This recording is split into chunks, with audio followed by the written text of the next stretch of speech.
상담하시는 도중에 어머님 병명을 혈심증이라고 하셨잖아요. 네. 네, 혈심증이라고 하는 것은 관상동맥이 이게 좁아진 걸 말합니다. 그러니까 관상동맥이라고 하는 것은 심장도 근육이 이렇게 움직이기 때문에 영양 공급을 받아야만 애기들이 제대로 움직일 수 있거든요. 그런 심장 근육 그 자체에 혈액이라든지 영양분을 공급해주는 혈관이라고 보시면 될 것 같아요. 이게 이제 좁아지게 되면은 아무래도 혈관에서 그 근육에 공급해주는 뭐 산소라든지 영양분이라든지 그런 것들이 많이 줄어들기 때문에 그래서 이제 여러 가지 문제가 발생하게 되는데 지금 어머니 같은 경우에는 지금 그 너무 좀 심하셔갖고 이제 스텐트까지 삽입한 정도라고 하셨거든요. 자, 그런데 아주 심한 경우에는 아예 혈관이 관상동맥이 막혀버려갖고 혈액 공급이 안 돼 버리면은 심장 근육이 이제 괴사하는 경우가 있습니다. 그러니까 그럴 경우는 심근경색이라고도 하기도 해요. 일단은 관상동맥이 이렇게 좁아지는 경우는 다들 아시는 것처럼 동맥경화증 때문에 그러는데 동맥경화증은 이 혈관벽 내부에 콜레스테롤 같은 것들이 쌓이는 것을 말하는 거죠. 예, 갑자기 쌓이는 건 아니고 우리가 이제 생활하게 되면서 20대부터 관상동맥 안에 이제 콜레스테롤이 쌓이기 시작하는데 이게 점차 시간이 지날 때라서 축적되는 거죠. 그래서 이게 산처럼 쌓였다가 이게 또 쌓이다 보면은 여기서 염증이 또 발생하는 경우가 있습니다. 근데 그 염증이 또 심한 경우에는 터져서 이 염증을 또 치료하기 위해서 이 혈소판 같은 것들이 뭉치게 되고 그렇게 되면은 이 혈소판들이 거기에 엉겨 붙었고 더 심하게 악화되는 경우도 있습니다.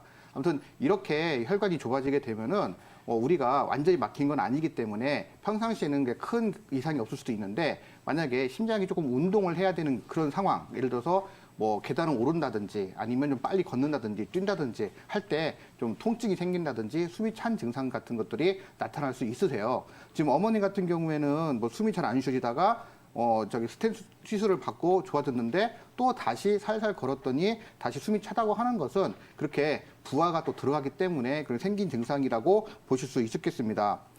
지금 그 어머니 같은 경우는 스텐트 시술을 받았다고 하는데 보통 일반적으로 아까 말씀하신 것처럼 협심증이라고 해서 모두 이렇게 스텐트 시술을 받는 게 아니라 기본적으로는 양약을 먹어서 보통 조절을 합니다. 그래서 한 7년간 약을 복용했는데 점점 심해지다 보니까 그거를 시술을 한 경우로 보여져요. 그런데 시술을 하고 며칠 동안은 되게 좀 편하게 있으시다가 다시 또 심해졌다고 하는 경우는 이게 좀 세 가지 경우로 좀 생각해 보실 수가 있을 것 같아요. 첫 번째 같은 경우는 이게 뚫었는데 다시 막히는 경우가 있습니다. 예, 그런 경우가 있고요. 두 번째는 뭐냐면은 심장 그 관상동맥이 한 군데만 막히는 게 아니라 여러 군데 막힌 경우가 있거든요. 그러면은 한 번에 다 못하기 때문에 보통 지금 중요하다고 생각하는 부분을 이제 먼저 시술을 해주는 거예요. 나머지 부분은 좀 놔둘 수 있는데 그렇게 되면은 다른 데는 좋아졌지만 아직 시술하지 않은 부분에서 또 문제를 일으키는 경우가 있고요. 또 세 번째 같은 경우는 약을 보통 이게 시술하신 다음에 한 1년 이상은 기본적으로 복용하셔야 되는데 약을 좀 제대로 안 챙겨 먹는 경우에도 그런 경우가 생길 수가 있습니다. 근데 지금 말씀하시는 거 보니까 약은 잘 챙겨 드시는 것 같고요. 일단은 또 다시 재발할 막혔던 부분들이 뚫렸던 부분들이 다시 막힐 수도 있고요. 또 아니면은 다른 부분들이 원래 괜찮았다가 좀 다시 시술이 끝나고 원래 있던 부분들이 더 심해질 경우도 있었기 때문에 가장 먼저 해야 될 일은 시술 받으시는 데 가셔서 한번 검사를 한번 받아보시는 게 좋으실 것 같아요. 만약에 거기에서 그런 이상이 아닌데 숨이 차다고 한다고 하면은 방금 김소정 원장님이 말씀하신 것처럼 한약 치료가 그때는 더 도움이 됩니다. 최근 연구 결과에 보면은 심적한이라고 하는 처방이 있는데 이거는 이제 심적한이라고 하는 하나의 그 처방만 가지고 예를 들게 된다면은 최근의 연구 결과에 의하면은 이게 질산염 양약에 쓰는 질산염 그런 제제보다 훨씬 증상도 잘 완화시키고 그리고 그 사망에 이르는 것도 또 많이 낮췄다고 하는 그런 실험 결과도 있고요. 그리고 또 침구 치료 같은 경우에도 최근 결과에 의하면은 어떤 증상 완화라든지 아니면 수명 연장에 굉장히 도움이 있다라는 연구 결과가 계속 나오고 있습니다. 그렇기 때문에 일단은 양방 시술 받으신 데 가셔서 다시 한번 검사를 받아보시고요. 거기에서 큰 이상이 보이지 않는다면은 아까 김수정 원장님 말씀하신 것처럼 한의원에 가셔갖고 한약 복용하시고 꾸준하게 침구 치료를 받으시는 것이 아마 많이 도움이 되실 것 같습니다.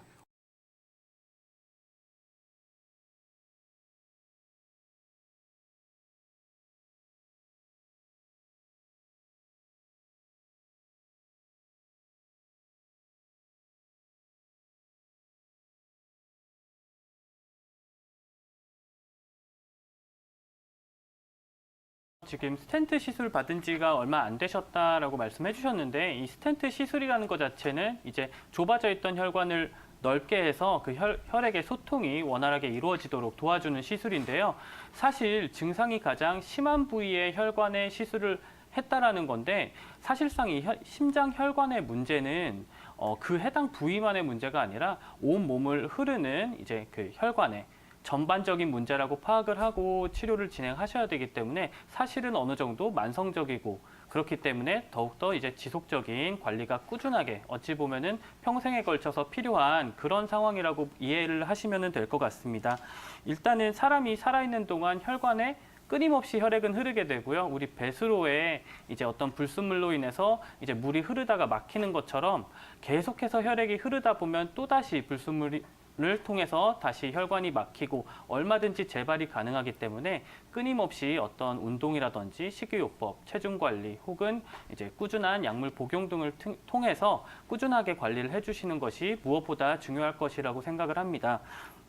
일단은 그 스텐트 시술이라든지 지금 받으신 부분에 대해서 지금 받고 나서 얼마 안 되고 나서 다시 좀 증상, 숨이 찬 증상이 나타난 걸로 봐서는 이런 부분에 대해서 그 시술 받으신 곳에 가셔서 한번 그 이제 결과가 어떻게 되었는지에 대해서 한 번쯤 확인을 다시 검사를 해보시는 것이 굉장히 중요할 것 같고요.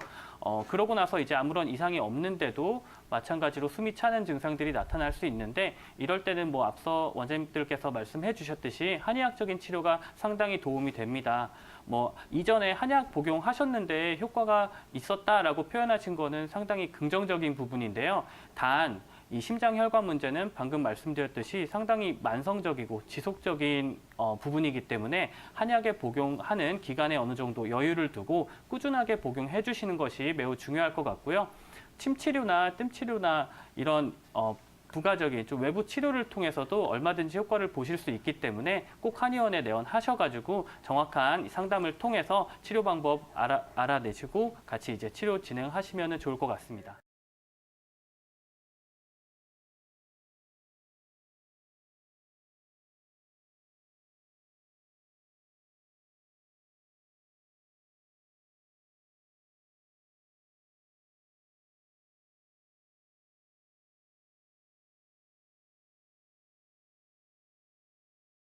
저는 우선 어머님의 지금 현재 있는 증상들을 완화시킬 수 있는 뭐 한의원 가셔서 치료 받으시는 게 반드시 도움이 됩니다.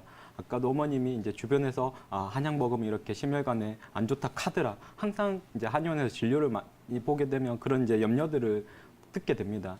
그 이유는 이제 한약 처방이 정말 많습니다. 그리고 지금 이제 한약이 이렇게 한의원에서만 유통되는 게 아니라 오히려 일반인들이 그냥 알게 모르게 많이 몸에 좋다고 먹는 것들이 거의 다 보면 한약재가 아닌 것이 없습니다. 그러다 보면 일반인들이 잘못 먹어서 항상 탈이 생기면 결국 이제 그게 한약 탓으로 돌아오는 것 같거든요. 그렇기 때문에 이렇게 전문가인 한의사가 어머님의 상태를 진단을 하고 그에 필요한 적절한 한약과 침 치료든 뭐 뜸 치료든 이제 한방 치료를 하며 훨씬 더 어머니 건강에 도움이 됩니다. 그리고 저는 또 하나 숨이 찬다는 게 물론 지금처럼 이제 심혈관계 문제일 수도 있지만 약간 이제 폐기관지 이런 천식까지는 아니더라도 이 부분이 약해진 부분도 있지 않나 좀 조심스럽게 추측을 해봅니다. 왜 그러냐고 하면 어머님이 어쩔 수 없이 오랫동안 이게 지금 꽤 만성화되었고 그리고 이제 이 부분들을 완화하기 위해서 아스피린 같이 이런 저희가 말하는 비스테로이드성 소염 진통제를 복용하다 보면 그런 비스테로이드성 소염 진통제의 대표적인 부작용 중에 하나가 천식이라든지 천식처럼 기관지 증상을 악화시키는 부분입니다. 그래서 어쨌든 지금 현재는 이미 스텐트까지 시술을 한 상태이기 때문에 어쩔 수 없이 계속 약을 드셔야 되기 때문에 한방 치료를 병행을 하시고요. 그리고 저는 이제 어머님 말고도 지금 방송을 시청하시는 분들을 위해서 조금 더 그와 관련된 얘기를 드리고 싶습니다.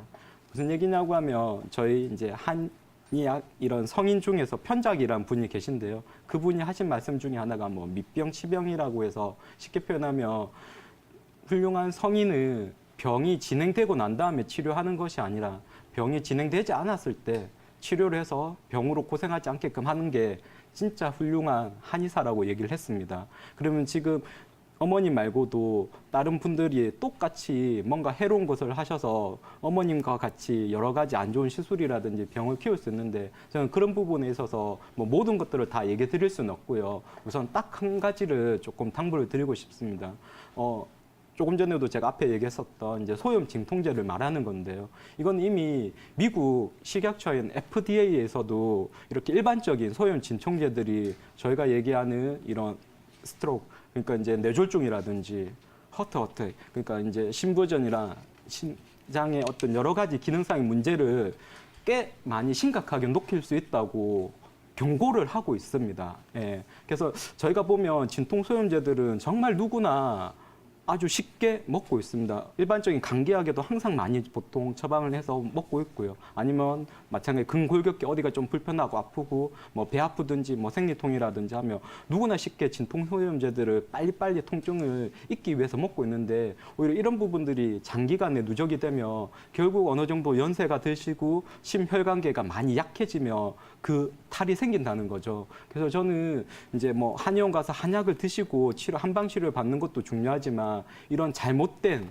약의 오남용으로 인해 가지고 이런 심혈관계 질환이나 증상들을 유발할 수 있는 잘못된 치료나 이런 부분들을 반드시 바로 잡는 게 꽤 중요하다고 생각을 하시고요. 어쨌든 어머님께서는 가까운 한의원 가셔서 진료 받으시고 한방 치료 병행하시면 그래도 지금보다는 불편한 증상들이 호전을 보실 수 있을 겁니다.